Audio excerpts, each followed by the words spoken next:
"Hey Jake, you ain't gonna believe what just crash-landed in your junkyard." Jake groaned, pressing his ancient flip phone closer to his ear. "Crazy Pete, I swear to all that's holy, if this is another one of your meth-fueled hallucinations." "No, man, I'm clean as a whistle." "Well, a slightly used whistle. But I'm tellin' ya, there's a bona fide spaceship smoking up your lot." Jake pinched the bridge of his nose, feeling a headache coming on. It was just past midnight in the sleepy town of Rust Bucket, Arizona, and he'd been looking forward to a cold beer and some shut-eye after a long day of fixing rusted-out pickups and ancient Buicks. "Pete, buddy, pal," amigo Jake drawled, his voice dripping with sarcasm, "unless you're calling to tell me Ed McMahon rose from the dead to hand-deliver my $1 million check, I'm hanging up and going to bed." "But, Jake." "Good night, Pete." Jake snapped his phone shut with a satisfying click, tossed it onto his nightstand, and flopped back onto his creaky bed. He stared at the ceiling fan spinning lazily above him, its rhythmic whirring usually enough to lull him to sleep. But tonight, something nagged at him. "Damn it, Pete," he muttered, swinging his legs over the side of the bed. "This better not be another alien cow abduction situation." Grumbling, Jake pulled on his oil-stained jeans and a t-shirt that had seen better days probably sometime during the Carter administration. He stomped down the stairs of his small apartment above the garage, each step punctuated by a creative curse word. As he reached for the door, Jake paused. "What the hell am I doing?" he asked the empty room. "I'm a 35-year-old mechanic in bumfuck, nowhere, about to check my junkyard for a spaceship because the local meth head told me to. This is how horror movies start, Jake. This is how you end up as a cautionary tale on the evening news." But curiosity and maybe a tiny part of him that still believed in the fantastic won out. Jake grabbed a flashlight and his trusty wrench because, hey, you never know when you might need to tighten a loose bolt or bash an alien's head in, and headed out into the warm Arizona night. The neon sign above his shop, Jake's Junkers and Auto Repair, flickered weakly as he passed under it. "I really need to fix that," he muttered, making a mental note he knew he'd forget by morning. As Jake rounded the corner of his garage, the beam of his flashlight swept across the junkyard. Piles of rusted car parts, ancient appliances, and the occasional piece of unidentifiable metal formed a labyrinth of tetanus-inducing treasures. It was a place where dreams of restoration went to die, and Jake loved every inch of it. And there, in the middle of it all, was absolutely nothing out of the ordinary. Jake let out a sigh that was equal parts relief and disappointment. "God damn it, Pete," he chuckled, shaking his head. "I'm gonna kill you tomorrow, right after I check myself into the loony bin for actually believing." A flash of blue light cut through the darkness, accompanied by a sound that could only be described as a constipated elephant trying to play a kazoo. Jake whirled around, his wrench raised like a weapon, though what good it would do against laser guns, he had no idea. There, half hidden behind a stack of rusted-out Chevys, was an honest-to-God flying saucer. Well, more like a flying dinner plate that had seen better days. It was about the size of a minivan, its sleek silver surface marred by scorch marks and dents. A thin trail of smoke rose from what Jake assumed was the engine, or the alien equivalent of an engine. For all he knew, it ran on cosmic farts and good intentions. "Well, I'll be damned," Jake whispered, his wrench clattering to the ground. Pete was right. I owe that son of a bitch an apology, and probably a beer. As if on cue, a hatch on the side of the ship slid open with a hiss. Jake tensed, ready to run though to where. He had no idea. It's not like Rust Bucket had a secret alien fighting militia, unless you counted the group of retirees who played bingo at the VFW hall. But instead of little green men or tentacled monstrosities, out stepped the most beautiful women Jake had ever seen. 3 of them, to be exact. They were tall, easily over 6 feet, with skin that shimmered like mother of pearl in the moonlight. Their hair, if you could call it that, looked like living strands of silver that moved of their own accord. And their eyes. Jake felt like he could drown in those pools of swirling galaxies. "Oh, come on," Jake groaned, throwing his hands up in exasperation. "Seriously? Drop-dead gorgeous alien women? What is this? A bad sci-fi porno?" The aliens exchanged glances, their brows furrowing in confusion at least. Jake assumed those were their brows. For all he knew, they could be specialized antennae for picking up cosmic radio signals. The tallest of the 3 stepped forward, her movements graceful despite the obviously injured leg she was favoring. When she spoke, Her voice was like wind chimes in a summer breeze. If those wind chimes could somehow speak English with a vaguely British accent. Greetings, noble mechanic of Earth, she said, bowing slightly. We come in peace, seeking assistance for our, how do you say, totally balked starship. Jake blinked. Then blinked again. Then pinched himself hard. When nothing changed, he did the only thing a sane man could do in this situation. He burst out laughing. It wasn't a chuckle or a giggle. It was the kind of full-bodied, slightly hysterical laughter that comes when the universe decides to play a cosmic joke on you, and you're the punchline. The aliens looked at each other again, concern evident on their ethereal faces. The one who had spoken leaned towards her companions and stage whispered, "Perhaps we have broken the human? I told you we should have practiced our Earth languages more." This only made Jake laugh harder. He doubled over, hands on his knees, tears streaming down his face. "Oh man," he gasped between fits of laughter, "I've finally lost it. Crazy Pete's gonna have a field day with this. I can see the headlines now. Local mechanic goes bonkers, claims alien hotties asked him to fix their UFO." The shortest of the three aliens, though still a good head taller than Jake, stepped forward, her brow furrowed in concern. "Are you unwell, Earth creature? Do you require medical attention? We have some excellent tentacle balm that might help." Jake wiped his eyes, his laughter finally subsiding into occasional chuckles. "Nah, I'm fine. Just having a minor existential crisis. You know, the usual everything I thought I knew about the universe just got turned on its head kind of thing. No biggie." The aliens nodded sagely, as if this was a completely normal response. The one with the injured leg spoke again. "We understand, noble Earth mechanic. The first contact between species can be, how do you say, a real mind F." Whoa, Jake interrupted, holding up his hands. "Let's keep it PG-13, shall we? I'm still not entirely convinced this isn't some elaborate prank or a really vivid hallucination brought on by too many late-night tacos." The aliens looked at each other, confused. The shortest one pulled out what looked like a cross between a smartphone and a waffle iron. She tapped it a few times, then announced, "According to the Galactic Urban Dictionary, PG-13 refers to a human entertainment rating system. It suggests content suitable for primitive spawn aged 13 revolutions around their local star." "Fascinating." Jake pinched the bridge of his nose. "Okay, look, let's say for the sake of argument that I believe you're real. That this isn't some elaborate prank or the result of me finally cracking under the pressure of fixing one too many rusted-out carburetors. What exactly do you want from me?" The tallest alien's face lit up. Literally, her skin began to glow softly. "Oh, noble Earth mechanic, we seek your expertise. Our starship has suffered grievous injury in our journey across the cosmic void. We detected your establishment of vehicle repair and hoped you might aid us in our time of need." Jake looked from the aliens to their battered ship and back again. He ran a hand through his hair, sighing deeply. "You want me to fix your spaceship?" All three aliens nodded eagerly. "Me, Jake Thompson. The guy who once spent 3 hours trying to figure out why a car wouldn't start, only to realize it was out of gas. You want me to fix a ship that can travel across the galaxy?" More enthusiastic nodding. Jake threw his hands up in exasperation. "Well, why the hell not? It's not like I had any big plans for tonight besides watching reruns of porn stars and questioning my life choices. Sure, I'll take a crack at your intergalactic jalopy. But I've got to warn you, my experience with spaceships is limited to watching Star Trek reruns and building model rockets in high school." The aliens beamed at him again. Literally, their skin glowed brighter. The one with the injured leg clapped her hands together. "Excellent. We are most grateful, noble Jake Thompson. I am Zilith, and these are my crewmates, Nexa and Vox." Jake nodded, still not entirely sure he wasn't dreaming. "Nice to meet you, ladies. Now, let's take a look at this cosmic clunker of yours." As they approached the ship, Jake couldn't help but notice the way the aliens moved. Despite their height and otherworldly appearance, there was something undeniably graceful about them.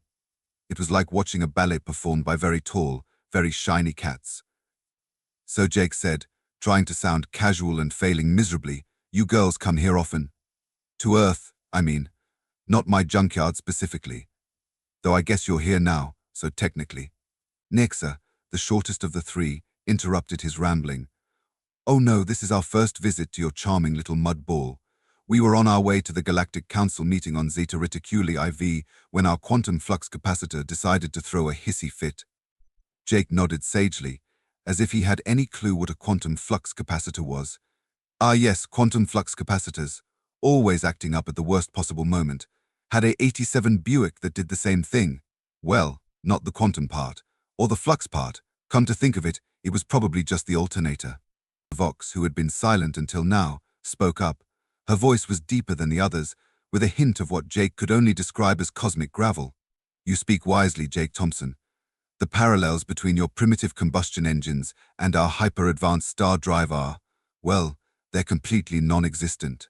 But we appreciate your attempt at empathy. Jake couldn't help but laugh. Fair enough. All right, let's take a look under the hood, or whatever you call the part of the ship where all the important bits are kept. Zilith pressed a button on what looked like a fancy wristwatch, and a panel on the side of the ship slid open with a soft hiss. Jake peered inside, his eyes widening at the sight. It was like someone had taken the insides of a supercomputer, mixed them with the guts of a nuclear reactor, and then let a cosmic octopus play Twister with the result.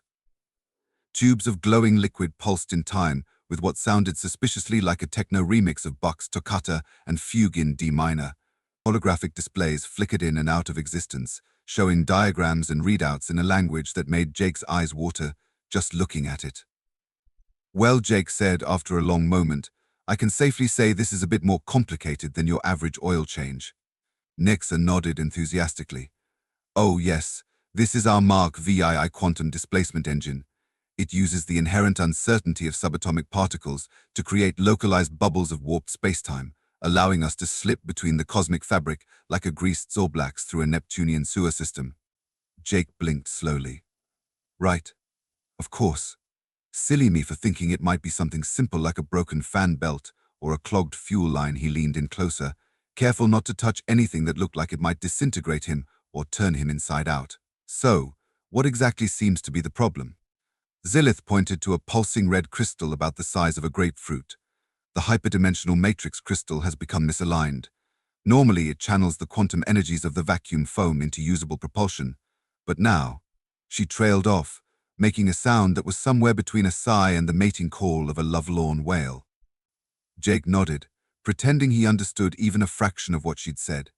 Ah, yes, misaligned hyperdimensional matrix crystal. Classic problem. You see it all the time in spaceships. He scratched his chin thoughtfully. Have you tried turning it off and on again? The three aliens looked at each other, their expressions a mix of confusion and what Jake hoped was admiration for his technical prowess. Vox spoke up, her tone serious. Jake Thompson, your wisdom is beyond compare. Truly, you must be the greatest mechanic on your primitive world. We had not considered the ancient ritual of power cycling. Jake puffed out his chest, feeling a swell of pride. Well, you know, sometimes the old ways are the best ways. Let's give it a shot, shall we? For the next hour, Jake watched in fascination as the aliens went through what could only be described as the most overcomplicated reboot process in the history of the universe. There were chants in a language that sounded like a mix of Klingon and drunk French, interpretive dances that he was pretty sure violated several laws of physics, and at one point, all three aliens had to stand on their heads while reciting what Nexa assured him was the quantum encryption key of the universe, but sounded suspiciously like the ingredients list from a box of Cap N Crunch. Finally, with a sound like 1,000 AOL modems screaming in harmony, the ship's systems came back online. The pulsing red crystal turned a soothing blue, and the Bach techno remix switched to what Jake could have sworn was Stayin' Alive by the Bee Gees. Zilith clapped her hands in delight. It worked. Oh, Jake Thompson, you truly are a miracle worker. How can we ever repay you for your invaluable assistance? Jake waved a hand dismissively, trying to play it cool and failing miserably. Ah, it was nothing. Just doing my job. Although he trailed off, a mischievous glint in his eye. I don't suppose I could convince you ladies to stick around for a bit. Maybe grab a cup of coffee, swap some stories about the cosmos. I make a mean plate of scrambled eggs. The aliens exchanged glances, a silent conversation passing between them. Finally, Nexa stepped forward, her expression serious. Jake Thompson, your offer is most generous, but I'm afraid we cannot delay. The fate of the galaxy hangs in the balance. Jake's face fell. Ah, right. Of course. Saving the galaxy, much more important than breakfast with a small-town mechanic. Vox placed a hand on his shoulder, her touch sending a tingle through his entire body. Do not despair, Jake Thompson. While we cannot stay, we can offer you a token of our gratitude. A gift that will change your life forever. Jake's eyes widened. Really? What kind of gift? Advanced alien technology. The secret to immortality. A signed photo of Elvis from his secret moon base. Zillith smiled enigmatically. Oh, Jake Thompson, our gift is far more valuable than any of those trifles. We offer you knowledge. Jake's excitement deflated faster than a punctured souffle. Knowledge? That's it? I was kind of hoping for a cool alien blaster or maybe a hoverboard. Nexa giggled, a sound like wind chimes in a summer breeze. Not just any knowledge, silly human. We're going to download the complete history and technical specifications of every vehicle in the galaxy directly into your brain. Jake blinked. Then blinked again. I'm sorry, you're going to do what now?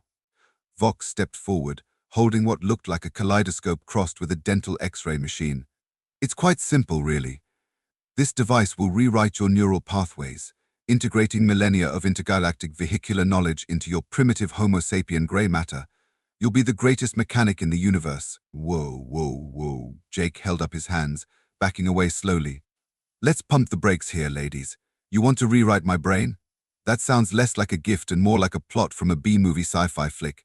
What if it turns me into a drooling vegetable? Or worse, what if it makes me like country music? Zillith placed a reassuring hand on Jake's shoulder, her touch sending shivers down his spine. Fear not, noble Jake Thompson. The process is perfectly safe.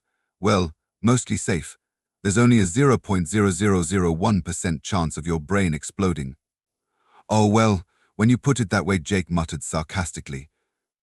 Look, I appreciate the offer, but I think I'll pass.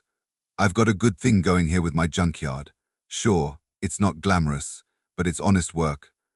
Plus, I'm not sure the world is ready for a mechanic who can fix both a 72 Pinto and a Regalian warp drive. The aliens exchanged glances, their expressions a mix of confusion and disappointment. Nixa spoke up, her voice gentle. But Jake Thompson, don't you want to be extraordinary? To rise above the mundane existence of your fellow humans? Jake laughed, shaking his head. Ladies, I just helped fix a spaceship using the technical equivalent of have you tried turning it off and on again. I'd say that's pretty extraordinary for a Tuesday night in Rust Bucket, Arizona. Vox nodded solemnly. You speak wisdom beyond your years, Jake Thompson. Perhaps it is we who have something to learn from you. Now you're talking, Jake grinned. Tell you what, how about instead of rewriting my brain, you just leave me with a cool souvenir? Something to remember this crazy night by, and maybe your space phone number in case I ever need to, call for intergalactic roadside assistance. The aliens huddled together, whispering in a language that sounded like a cross between Elvish and a dial-up modem having a seizure. Finally, they turned back to Jake, their faces beaming. Zillith stepped forward, holding out what looked like a small, iridescent pebble. Jake Thompson, we offer you this quantum harmonic resonator. It may appear simple, but it contains the vibrational frequencies of 1,000 alien worlds. Keep it with you, and it will bring you luck in all your mechanical endeavors. Jake took the pebble, turning it over in his hand. In the moonlight, he could see swirls of color dancing just beneath its surface. Wow, thanks. This is way cooler than a t-shirt that says my mechanic went to Alpha Centauri, and all I got was this lousy shirt. Nixa giggled again, the sound making Jake's heart do a little flip. And as for our space phone number, as you so charmingly put it, she pressed a series of buttons on her wrist device, and Jake's ancient flip phone suddenly lit up with a series of symbols he'd never seen before. Then Nixa said with a wink, Now you can reach us anytime, but please, only for emergencies, or if you're really, really bored and want to chat about the cosmic nature of existence. Jake grinned, pocketing both the pebble and his phone. Ladies, it's been a pleasure. And hey, if you're ever in the neighborhood again and need a tune-up, you know where to find me. Just try not to crash land next time. The neighbors are already suspicious enough about all the weird noises coming from my junkyard. The aliens bowed in unison, a gesture that somehow managed to be both graceful and slightly ridiculous given their height. Farewell, noble Jake Thompson, Zillith said. May your wrenches always be the right size and your check engine lights forever dim. With that, they climbed back into their ship. The hatch closed with a soft hiss, and moments later, the vehicle rose silently into the air. It hovered for a moment, the underside glowing with an ethereal blue light, before shooting off into the night sky faster than Jake's eyes could follow. As the last trace of the ship disappeared among the stars, Jake stood in his junkyard, the quantum harmonic resonator clutched in one hand and his flip phone in the other. He looked around at the piles of rusted metal and broken-down cars, then back up at the sky. Well, he said to no one in particular, I guess I better update my business cards. Jake's Junkers and Auto Repair, serving satisfied customers from here to Andromeda, has a nice ring to it. With a chuckle, Jake turned and headed back to his apartment above the garage. As he walked, he couldn't help but whistle a jaunty tune. It sounded suspiciously like the alien ship's version of Stayin' Alive, but with a distinctly country twang. Just as he reached his door, his phone buzzed. Jake flipped it open, expecting to see a message full of indecipherable alien symbols. Instead, it was a text from Crazy Pete. Hey Jake, you're never gonna believe what I just saw in your junkyard. There were these 3 smoking hot alien babes and they... Jake snapped the phone shut, laughing. Oh, Pete, he said, shaking his head, you don't know the half of it. As he fell into bed, the events of the night replaying in his mind, Jake couldn't help but smile.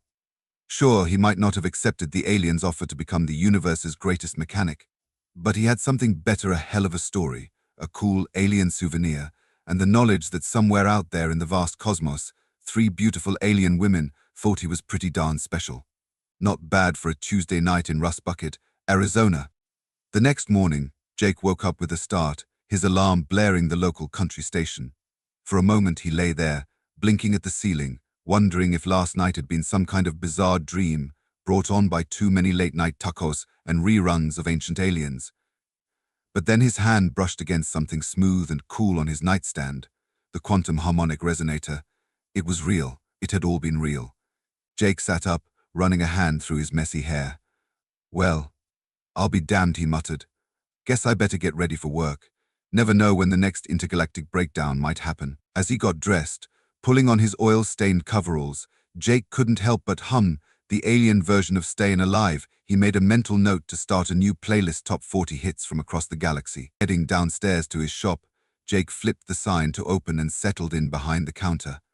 It wasn't long before the bell above the door jingled, announcing his first customer of the day. Mornin', Jake said, Old Man Jenkins, limping in with his ever-present cane. That damn Chevy of mine is acting up again. Think you can take a look? Jake grinned, patting his pocket where the quantum harmonic resonator sat. Sure thing, Mr. Jenkins. Let's see what we can do. And hey, while I'm at it, how about I tell you a story? You're not going to believe what happened in my junkyard last night. As Jake launched into his tale, Old Man Jenkins's eyes grew wider and wider.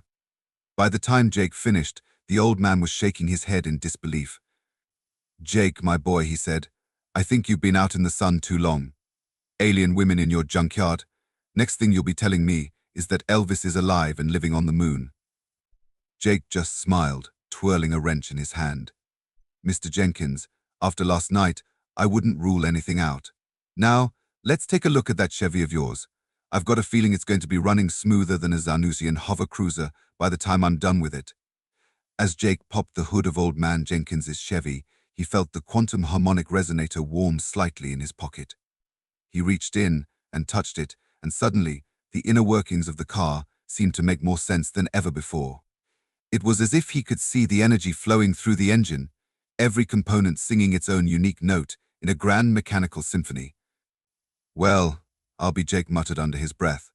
Looks like those alien ladies left me with more than just a fancy pebble. With a newfound confidence, Jake set to work.